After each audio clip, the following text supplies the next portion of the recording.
사실 다이어트가 쉽지 않습니다. 살을 빼야 된다는 거는 안 먹어야 된다고 생각하지만 염증을 없애야 됩니다. 이걸 없앤 가장 큰 방법이 해독 주스였거든요. 한 52kg 정도 빠진 여성분도 있었습니다. 그래서 이 해독 주스의 재료가 안녕하세요. 지식한상 구독자 여러분. 구독자 여러분들만의 특별한 처방전을 제공해드리는 최석재의 응급진료 오늘 시작합니다. 옆에는 두 번째 게스트 서재걸 원장님께서 나와 계신데요. 자기소개 부탁드리겠습니다. 네, 안녕하세요. 의학박사 서재걸입니다. 저는 산부인과 전문의고요. 통합치료를 주로 보고 있습니다. 현대사회는 고도로 가공된 식품들 그리고 액상과당 이런 것들 때문에 우리 건강이 위협받고 있는 상황입니다. 그러면서 이유 없는 만성 피로감, 대사 질환들, 고혈압, 당뇨, 고지혈증 이런 것들 많이 앓고 계시죠. 그래서 디톡스 개념이 더 주목받고 있는 그런 상황입니다. 디톡스, 우리나라 말로는 해독이잖아요. 독하면 약물 중독이라든지 뱀독, 복어독 이런 것들을 생각을 먼저 하게 되는데요. 여기서 말하는 독이라고 하면 어떤 개념인지, 그리고 여기서 해독이라는 개념을 좀 더 쉽게 설명을 해준다면? 첫 번째는 해독 개념 중에 또 하나가 더 있습니다. 암호도 해독하잖아요. 비밀의 열쇠, 비밀을 푸는 열쇠도 될 수 있는 게 바로 해독이라는 건데, 해독은 다른 게 아니라 우리도 좋은 의미로 음식을 먹었지만 이걸 오래 두면 짐이 되죠. 그래서 음식물도 음식물 쓰레기가 되는데 한 2, 3일밖에 안 걸리잖아요. 결국은 해독이란 말은 필요한 걸 저장시키고 필요 없는 걸 배출시키는 능력인데, 필요 없는 걸 자꾸 저장해버리면 내 몸에서 결국은 질병이 생기게 된다. 그래서 제대로 필요 없는 걸 배출시키는 능력을 매일 가져야 되는데, 그게 어떤 방법으로 해야 되는지에 대한 얘기를 오늘 드리고 싶습니다. 그러면은 우리 몸에서 해독이 이루어지는 과정들이 있을 텐데요. 일단 대표적인 해독하는 장기 하면 간과 신장이 있겠죠. 그 외에도 다른 장기들의 역할은 어떻습니까? 네, 일단은 우리가 음식을 먹었는데 바로 눈으로 가거나 귀로 가진 못하죠. 반드시 거쳐야 될 곳이 식도 위 장입니다. 자, 그럼 소장까지 내려왔죠. 이 소장에서 뒤로 점막을 뚫고 통과돼서 혈액으로 들어간 그 물질만 간을 거쳐서 해독된 다음에 전신으로 가거든요. 그래서 1차 기관은 장에서 잘 해독해야 된다는 말이 맞고요. 그 다음에 우리가 의학적으로는 간은 원래 우리가 리버 디톡스라 그래서 중금속이라든가 환경물질 같은 것들이 들어오면 이거를 1차적으로는 덜 유해한 물질로 바꾸고 2차적으로는 어떤 식의 결합이 됐건 딱 붙여가지고 보낸단 말이죠. 그럼 어디로 보내느냐? 소변은 신장을 통해서 수용성들은 보내고요. 만약에 대변으로 보내야 된다 할 때는 담즙이 출동을 하게 됩니다. 그러니까 소변 대변은 결국 간을 통해서 신장으로 나가느냐 장으로 나가느냐, 이렇게 해서 해독이 이루어진다고 볼 수 있겠습니다. 해독이 우리 몸에 중요하다는 걸 알아봤는데요. 해독이 필요하다는 걸 우리가 어떻게 알 수 있을까요? 해독이 제대로 지금 되고 있다는 어떤 신호 같은 게 있을까요? 일단은 일이 하기 싫어졌다. 그리고 너무 피곤하다. 짜증도 난다. 두통도 생긴다. 이런 것들이, 두통은 뭐 머리 보는 과, 짜증나면 정신과, 이렇게 과로 나눌 게 아니라 이 모든 전반적인 게 내 몸에서 면역이 감당할 수 없을 만큼의 독소나 노폐물들이 쌓여 있다라는 뜻이 될 수 있습니다. 그래서 단순히 해독을 안 하고 이걸 치료하는 방법이 뭡니까? 진통제, 소염제로 가니까 그게 나쁘다가 아니라 계속 그걸로만 처리하다 보면 진짜 문제를 해결할 수 없기 때문에 치료 시기를 놓쳐서 문제라는 거죠. 진통제, 소염제, 항생제로 증상을 가릴 수 있을지언정 사실 약도 간에 부담을 주는 독성이 되지 않습니까?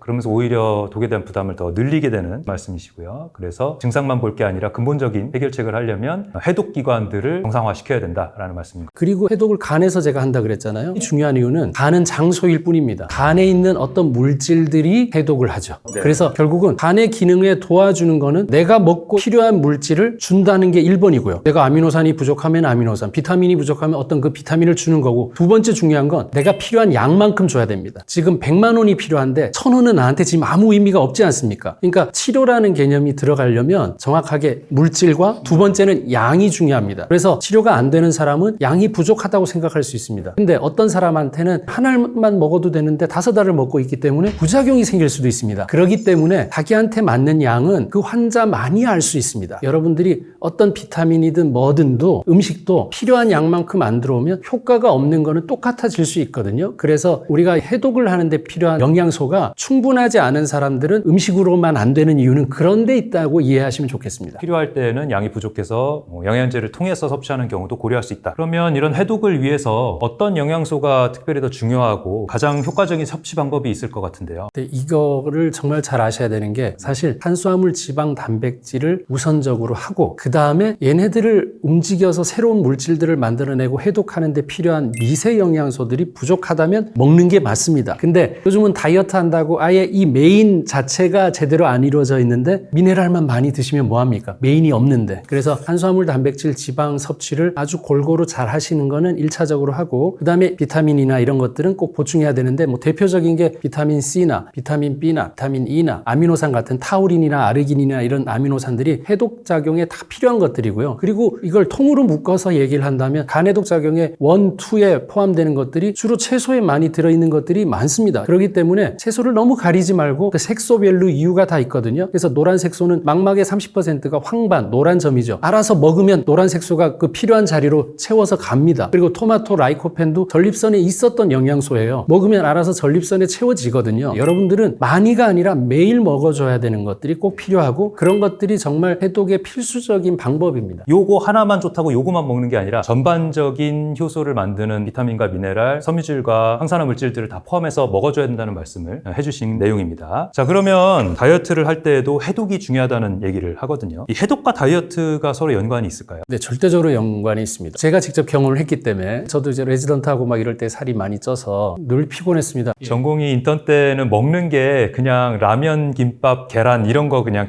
급히 먹기 바쁘니까 그러면서 깨지거든요. 그런 습관들이 결국 살을 찌게 했는데, 이걸 없앤 가장 큰 방법이 저희 어머님이 만드셨던 해독 주스였거든요. 왜냐하면 해독 주스를 어머님이 드셔서 매일 진통제 10알씩 드셨던 게 없어졌단 말이죠. 그래서 저도 6개월간 먹게 됐고, 그 6개월이 지나서 12kg이 한 달에 다 빠지고 5시 이후에는 음식이 먹고 싶지가 않아졌습니다. 그거를 내가 억지로 안 먹어야 되겠다는 스트레스가 되지만 안 먹게 만들면 중요하죠. 이렇게 먹고서 좋아진 사례들이 있다면 좀 소개해 주실 수 있나요? 한 52kg 정도 빠진 여성분도 있었습니다. 다이어트에 관심 있으신 분들의 환호성이 들리는 것 같은데요. 일단은 살을 빼야 된다는 거는 안 먹어야 된다고 생각하지만 염증을 없애야 됩니다. 염증이 있는 상태에서 살을 빼면 염증을 없애는데 에너지를 많이 쓰기 때문에 사실 다이어트가 쉽지 않습니다. 그러면 단순히 과일과 채소를 그냥 많이 먹으면 되느냐, 어떻게 먹을 거냐가 중요할 텐데요. 해독 주스 말씀하셨지만 어떻게 만들고 어떻게 먹는 건지가 되게 궁금하거든요. 산소를 매일 마시는 것처럼 매일 필요한 게 되게 중요합니다. 이 해독 주스의 재료가 브로콜리, 양배추, 토마토, 당근, 사과, 바나나예요. 브로콜리도 좋다 그러고 연구는 계속 나오지 않습니까? 네. 좋은 게. 익혀 먹는다가 일단 굉장히 중요하고, 생으로 먹었을 때는 흡수가 되지 않지만 이게 익히고 삶아서 갈아서 먹었을 때는 흡수율이 90%나 증가를 하게 되거든요. 그래서 옛날에는 식이섬유를 그냥 먹으면 변 잘 나오게 하는 내용물 해서 지나가게만 생각했는데, 그 안에 항산화 물질 많다는 건 이미 다 밝혀져 있지 않습니까? 그러면 그런 물질은 언제 항산화력이 느느냐? 익혔을 때 늘더라가 있습니다. 자꾸 이제 비타민 C 파괴만 얘기를 하니까 차라리 그건 생으로 따로 먹고, 아니면 요즘 뭐 좋은 비타민 C도 많이 있으니까 드시면 되고, 여기에 있는 다른 장점을 누리기 위해서는 해독 주스 상태로 익혀서 삶아서 갈아서 먹는 쪽으로 브로콜리, 양배추, 토마토, 당근, 사과, 바나나 이 6가지를 먹는 게 득이 많다라고 저는 얘기 드리고 싶습니다. 특별히 이 6가지를 고르는 이유가 있나요? 1번은 제일 구하기가 쉽습니다. 2번째는 항산화 물질들이 다 따로 골고루 많은 조합이 될 수 있고요. 3번째는 여기 중에 아주 강한 물질이 없습니다. 베리류는 굉장히 성질이 강합니다. 베리류는 모든 물질이 힘을 다 갖고 있습니다. 안토시아닌이나 이런 것. 그래서 그런 충돌이 많이 없는 재료가 브로콜리, 양배추, 토마토, 당근, 사과, 바나나입니다. 베리류가 나빠서가 아니라 조용한 애들 6가지를 매일 먹어야 되기 때문에 이 6가지를 선택했습니다. 그거를 찌나요? 아니면 삶아야 되나요? 쪄서 간단히 먹는 거는 간단한 건데, 제대로 해독 주스를 만드는 거는 삶습니다. 예, 그리고 갈아서 입자를 쪼개서 먹게 하는 겁니다. 사실 우리가 생채소를 먹는데 분해하는데 에너지를 많이 써야 되니까 생채소는 30%의 에너지를 절약해서 다른 데 에너지를 쓸 수 있습니다. 우리 몸에서 할 일이 많으니까요. 그래서 삶아 갈아서 먹는 거를 기본적으로 먹고, 나머지 나물이나 이런 것들 좀 가볍게 데쳐서 생채소에 가깝게 드시는 거는 취미생활로 하시면 되겠고. 그러면 우리가 갈거나 이렇게 가공을 했을 때 이제 해를 줄 수 있는 부분들은 이제 당류나 단당류 같은 거 갈아서 흡수가 빠르면 이제 문제가 되잖아요. 과일을 갈아서 먹을 때 혈당이 빠르게 올라가지 않느냐라고 걱정하시는 분들이 있을 텐데, 이 당류가 있는 분들이 해독 주스를 마셨을 때 좀 걱정하시는 부분에 대해서 설명해 주신다면요? 가장 구분해야 되는 게, 착즙을 내서 국물을 먹었을 때 그 안에 당이 많다는 것들은 문제가 될 수 있죠. 제가 말씀드리는 거는 건더기를 쪼개서 그 자체를 다 먹어야 된다는 얘기를 지금 드리고 있는 겁니다. 2번째는 채소 4가지와 과일 2개가 만났기 때문에 상쇄되는 부분이 있기 때문에 크게 문제는 없다. 그리고 한 번에 먹는 양이 그렇게 많지 않기 때문에 당에 큰 부담을 주지는 않는다. 그런데 만약에 당뇨인데 무조건 걱정이 하나라도 전화하고 문의하시는 분 많거든요. 정말 그렇다면 사과 바나나를 빼서라도 4가지를 꼭 그렇게 먹어라 이렇게는 말씀드리고 있습니다. 그래서 안심하고 이걸 드셔도 좋지 않을까. 다만 또 걱정이 된다면 정말 많은 환자분들이 있으니까 신장 기능이 30% 이하가 됐을 때부터 투석을 하게 되거든요. 그 투석을 해야 될 정도의 신장 기능이 떨어진 사람은 칼륨을 많이 먹어서는 안 되기 때문에 브로콜리 같은 데는 칼륨 많으니까 그럴 때는 좀 주의를 해야 되는 부분이 있고 이런 칼륨이나 이런 것들도 일단 삶고 갈았을 때 물 성분을 많이 빼고 건더기 부분을 먹는다면 그래도 크게 뭐 걱정하시지는 않아도 된다. 이렇게는 말씀드리고 싶습니다. 그래서 건강하게 부종도 빼고 정말 빠져야 될 노폐물을 제거하는데 얘가 도움이 된다면 이 방식으로 먹는 건 아주 도움이 된다고 생각이 들고 그다음에 여러 암 환자분들이 뭘 먹어야 되는지 제일 고민이 많은데 넘기기도 쉽고 소화력도 떨어져 계신데 이제 그런 것들이 많이 보완이 됐고 그 밖에는 한포진이나 자가 면역성 질환이나 알 수 없는 피부 습진이나 이런 것들이 없어진 경우도 굉장히 많아서 사실은 본인이 치료 방법은 잘 모르겠고 병원은 가기 힘들다라고 생각이 든다면 약을 쓰고 싶지 않다면 해독 주스를 먹어보는 거는 장점이 있다고 저는 생각합니다. 뭐 급한 문제에 병원을 안 가고 하시는 건 안 되겠지만 기본적으로 실행해 볼 수 있는 좋은 방법이 이 해독 주스일 것 같습니다. 그래서 대표적으로 몇 가지 질문을 여쭤보도록 하겠습니다. 이거 마시는 방법 궁금한데요. 마실 때 한 번에 얼마나 마셔야 되고 하루에 몇 번 마셔야 되는지. 기본적으로 제가 매일 아침은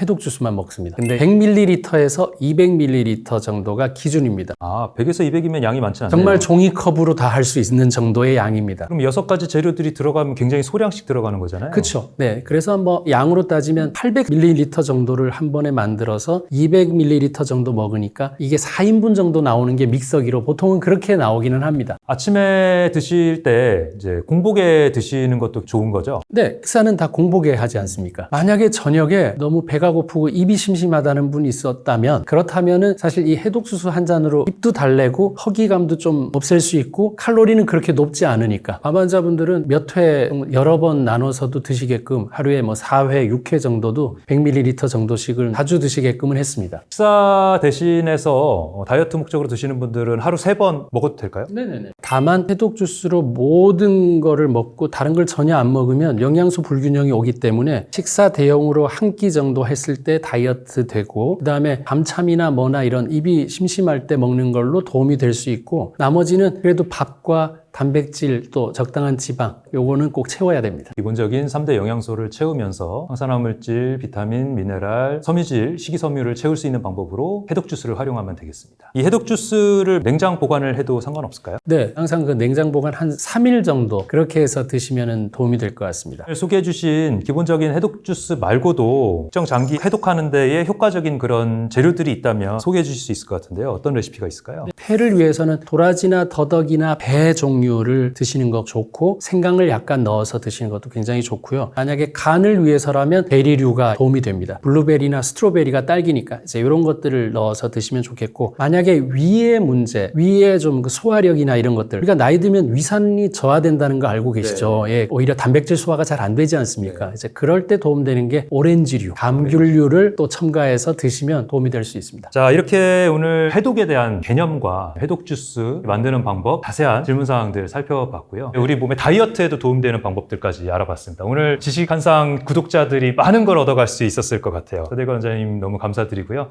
다음 편에서도 좋은 도움 말씀 들어보도록 하겠습니다. 감사합니다. 네, 감사합니다.